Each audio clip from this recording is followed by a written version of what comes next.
America ने Israel को $7 billion से ज्यादा की कीमत के नए हथियार देने का ऐलान किया है।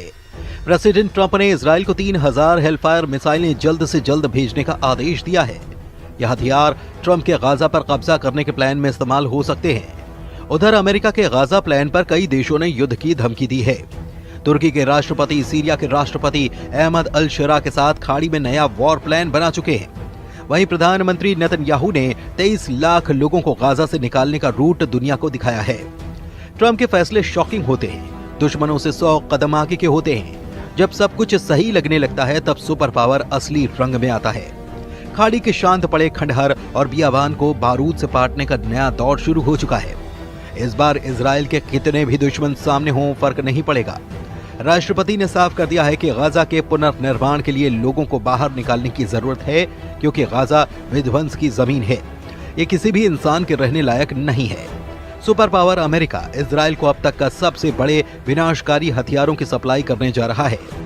नेतन्याहू को ट्रंप की तरफ से $7.4 बिलियन कीमती विनाशकारी गोला बारूद की खेप मिलनी फाइनल हो चुकी है। इजराइल को अमेरिका $6.75 बिलियन की गोला बारूद से अजेय बनाने जा रहा है, जिसमें 166 छोटे बम, हजारों गाइडेड किट, 3000 हेलफायर मिसाइलें भी शामिल हैं।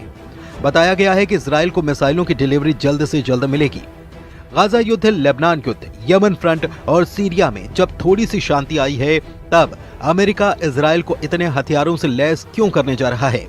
क्या ट्रंप के दिमाग में इजराइल के लिए कुछ विस्फोटक रणनीति तैयार है?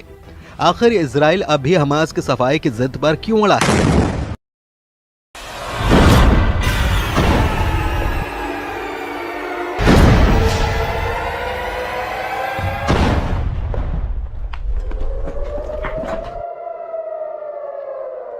नेतन्याहू का मिशन नकबा क्या है?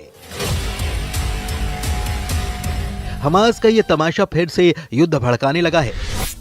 इजराइल के बंधकों के रिहाई को ग्रैंड शो की तरह पेश कर रहे हमास लड़ाकों को इजराइल से जड़ समेत उखाड़ फेंकने का मिशन ऑन कर चुका है। इजराइल की सेना हमास और सभी फिलिस्तीनियों को गाजा से मार भगाने का रोड मैप बना चुकी है। हमास के खात्मे तक इजराइल युद्ध खत्म नहीं करने वाला। जिन्हें शक है वो पीएम नेतन्याहू की नई धमकी को सुन सकते हैं। प्रेसिडेंट ट्रंप और नेतन्याहू ने क्लीन गाजा प्लान पर मुहर लगा दी है। इंतजार इस बात का हो रहा है कि कौन कौन सा देश ट्रंप के ऑपरेशन गाजा पर विरोध में युद्ध शुरू कर सकता है। फिलहाल जिन देशों ने ट्रंप और नेतन्याहू को वार्निंग दी है, उनके नाम भी जान लीजिए।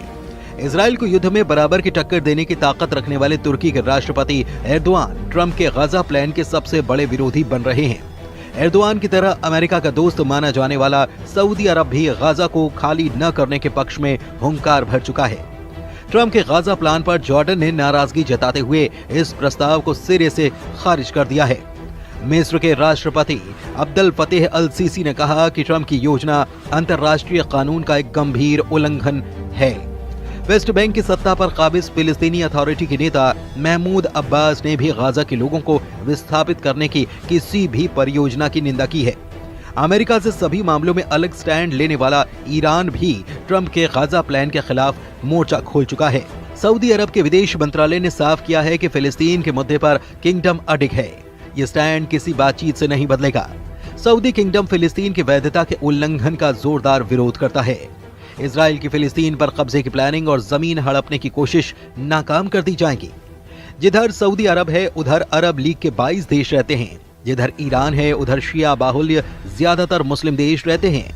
खाड़ी मुल्कों ने नए ताकतवर लीडर के तौर पर उभरे कमांडर जुलानी उर्फ अहमद अल शरा तो साफ साफ अपनी मौजूदगी दर्ज करा रहे हैं। तुर्की के राष्ट्रपति से अहमद अल शरा की बातें और मुलाकातों का सिलसिला आगे बढ़ता ही चला जा रहा है। मतलब ये कि गाजा युद्ध की जिस चिंगारी को ट्रंप ने भड़काया है, वो अगर बारूदी बवंडर में तब्दील हुई तो इजराइल के खिलाफ कम से कम 52 देशों की सेना युद्ध में सामने हो जाएगी। ऐसे में सवाल है कि क्या भारी विरोध के बाद ट्रंप बैकफुट पर जा सकते हैं? क्या नेतन्याहू गाजा पर रुख पलट सकते हैं? फिलहाल तो इसके कोई आसार नहीं नजर आते। इजराइल ने ट्रंप की घोषणा के बाद गाजा के सफाई का ड्राफ्ट भी बना लिया है। इजराइल डिफेंस फोर्स ने गाजा खाली कराने का पूरा रूट नेतन्याहू को दिखा दिया है। इजराइल के एक अधिकारी के मुताबिक डोनाल्ड ट्रंप के प्रस्ताव के बाद एक एक्शन प्लान भी तैयार करने का आदेश दिया गया है। और इसके तहत गाजा में रहने वाले लोगों को बाहर निकालने और किसी दूसरी जगह पर भेजने के लिए एक प्लान बनाया जा रहा है। इस दौरान गाजा का पुनर्निर्माण किया जाएगा। हालांकि इजरायली अधिकारी ने फिलहाल ये साफ नहीं किया कि अगर गाजा से लोगों को बाहर निकाला जाता है तो फिर उन्हें कहां भेजा जाएगा। लेकिन जो बातें पता चली हैं उससे कुछ रूट की जानकारी के संकेत मिल रहे हैं।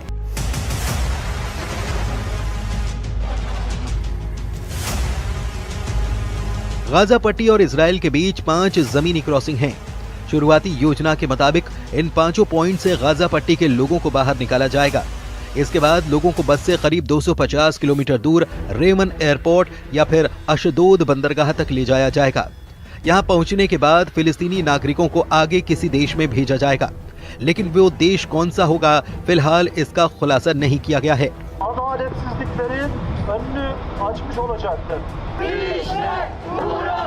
प्रेसिडेंट ट्रंप ने जिन देशों के नाम बताए थे उन्होंने इस पूरे प्लान को गाजा के लिए खौफनाक बता दिया है, यानी कि मिस्र और जॉर्डन गाजा के एक भी आदमी को अपनी जगह नहीं देने वाले। अरब मीडिया में जॉर्डन के विदेश मंत्री की धमकी की जानकारी दी गई है, जिसमें उन्होंने कहा कि अगर जॉर्डन में फिलिस्तीनियों को जबरन विस्थापित करने की कोशिश की गई तो जॉर्डन पूरी ताकत से सामना करेगा। ये जॉर्डन के लिए युद्ध की घोषणा है और हम इसका जवाब देंगे।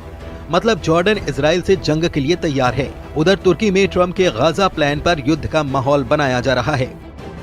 वहीं इस्तांबुल से आई इन तस्वीरों ने नेतन्याहू की टेंशन बढ़ा दी है, जहां बर्फबारी के बीच अमेरिका के दूतावास के बाहर ट्रंप का जमकर विरोध किया गया। एर्दोआन के कट्टर समर्थकों के हुजूम ने पुलिस बैरिकेड्स के सामने खड़े होकर फिलिस्तीनियों के समर्थन में नारेबाजी की।